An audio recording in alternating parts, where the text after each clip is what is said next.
माना कि का तो मंजिल आएगी ना।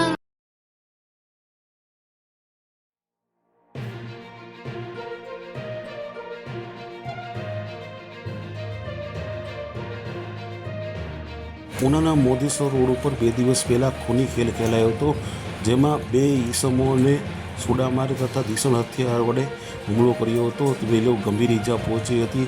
તેમને તાત્કાલ રાજકોટ સારવાર અર્થે ખસેડ્યા હતા, જેમાં જે મારનાર આરોપીઓને ગણતરીની કલાકોમાં ગીર સોમનાથ પોલીસે ઝડપી પાડી અને તેના પર કાયદેસરની કાર્યવાહી હાલ કરી છે. જ્યારે ઉના તાલુકાના દરેક સમાચાર તથા લોકલ સમાચાર જોવા માટે અમારી ઉના ન્યૂઝ ચેનલને સબસ્ક્રાઈબ કરો. આ સમાચાર આ ફેસબુક આઈડી પર જોતા હોય તો અમારી આઈડી ફોલો કરો. આ સમાચાર આ પબ્લિક એપ પર જોતા હોય તો અમારી આઈડી ફોલો કરો તથા ધંધાકીય જાહેરાત આપવા માટે અમારો સંપર્ક કરો. ધન્યવાદ.